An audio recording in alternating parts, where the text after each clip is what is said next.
Hi, ladies and gentlemen. I'm James, and welcome back to Storytime with James. Make sure you like, subscribe, and leave me a comment if you like. All right, this one is called Crash on a Two-Way Street.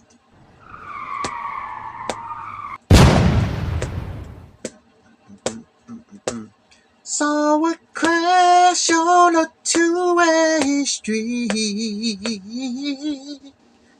and lost it on a lonely highway. Ooh, ooh. Yeah, yeah. That was from Love on a Two-Way Street by The Moments. You never forget those songs. Those songs, they don't make music like that anymore. Anyway, look, it was one day, it wasn't raining, but it could have turned into rain. So it was a little murky outside, a little bit like that. And I was getting ready to go to the store. I was getting ready to go to the store. So I jumped in the car and started driving. And I turned right onto Scott Street, I think it was. It was Scott Street. So I turned on Scott Street and was going down. And another car sped up behind me, another car was behind him. Okay. So I drove up, and this 18 wheeler was docked into a loading dock, but the front end of it was out onto the street. So the lane was blocked. So I had to go around him to get past. So I drove up to it and I stopped. I stopped and I waited. Then this Toyota Camry, a Toyota Camry. It was a 2010 Toyota Camry. He started. He was impatient. He was very impatient. He blowed his horn, and I just sat there. I didn't pay no attention to him. He blew his horn, and then he went around me and the semi truck. As soon as he got to the front of the truck, there was a 19, I think it was a 79 Silverado. This is a pickup truck. It's all iron, okay?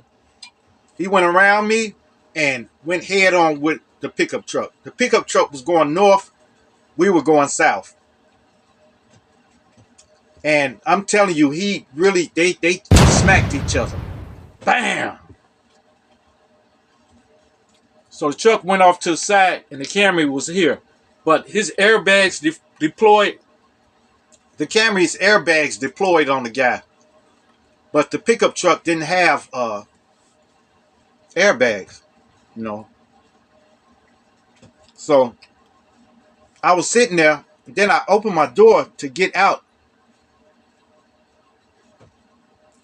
The guy that he hit it with the Camry was really cursing and stuff. He was saying, "This is sister's car. This is my sister car, man. This is my sister car. Man, I'm gonna hurt somebody." That's what he said. So then when the driver of the pickup got out, I later on learned his name was Mr. Taylor. He was an older gentleman, like about maybe 72 years old. He got out of the truck, and then he turned around and went back to the truck and went into his glove box and pulled out a pow pow. Okay. When he pulled it out, and I walked over to, I said, hey, sir. And he had the gun down to on the side, like down to the side. And I said, "Hey, sir, don't make a mistake. You made a mistake by crashing, but don't make a fatal mistake. Okay. So he said, and he was bleeding at the forehead too. And he said, man, I'll forget that. I said, man, don't worry about it. Nothing, man. He's not going to attack you because I'm here. I will stop him. I will stop him with you. Okay. So he put his gun, he put his pow back into his glove box. And then he came over to talk to the guy. Well, needless to say, that young man didn't have insurance. Okay. And he was really bleeding now. He was really bleeding. I guess from the adrenaline and stuff like that, blood was pouring down onto his shirt and stuff like that. So I got a rag from out the car and and tried to stop the bleeding. So I held it onto his head, put it on his head, and I told him to hold it. And he was holding it on his head. Well, needless to say, I had called the police already. I had called the police. So the police came. The Camry was non-operative. It couldn't work anymore because I don't know what he pushed his fan back into his radiator and everything like that. So it wouldn't run. But the Silverado was still drivable. It just was dent in the front, So the Silverado could drive, but then I told him he need to go to the hospital. So Mr. Taylor was taken to the Med Hospital, the Med in Memphis. And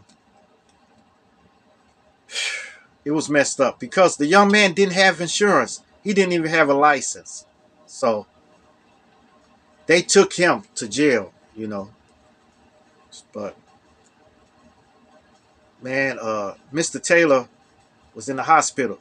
So after they asked me for my statements, I told them what happened. I actually told them the real deal, what happened, how they had the head-on collision. So then I was compelled to go see Mr. Taylor. Because this gentleman he really wasn't doing nothing, and it really wasn't his fault. It was the guy's fault who went off into the other lane. So the next day, I went up to the Med Hospital and went to see him. Mr. Taylor was in a room laying down. I said, Mr. Taylor, you probably don't remember me. I'm James. At the crash and everything. And he said, "Oh, I remember you. I remember you. I remember you." I said, "Oh, what's happening, man?" I said, "Man, what's going on? What's going on?" He said that he couldn't. I think his insurance had to fix his car, but he had to. He said he paid somebody like a couple of dollars, about $60 or $70 or something, to fix his headlights and his grill on the front and stuff of his truck, because he didn't have any other vehicles. That's the only vehicle he had. So I was sitting there and we was talking, and my heart got touched by this. So I reached in my pocket and I took $40 out. I said, I hope this can help you in some way. And he said, "No, you don't got to give it to her." I said, "No, take it, please." And he took the $40. And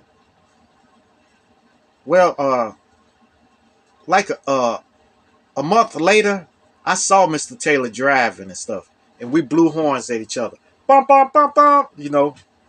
So he was. I guess he turned out all okay though, but he was messed up. And that young man's, I don't know what happened to his car. I think they towed his car, but he said it was his sister's car. So I don't know. Well, like I said, man, look, just be careful. Be patient when you're driving. You have to be very patient when you drive. Don't make a stupid move by trying to go out in traffic like that. Like if you waiting for traffic to pass, just wait. Just wait until traffic thins out, then try to drive across, because you could you can end up like Mr. Taylor, and like this young man who was in jail. I don't know how long he got, but I feel sorry for him too, because he could have got pow pow, you know, if I wouldn't have stopped him, Mr. Taylor, you know. All right, you guys, make sure you like, subscribe, and leave me a comment if you like, and hit that bell notification. Hit that bell notification so that you know every time I drop another video. And share, share, share. Share my videos with your family. Share my videos with your friends. Share my videos with your loved ones. And even share it with your enemies.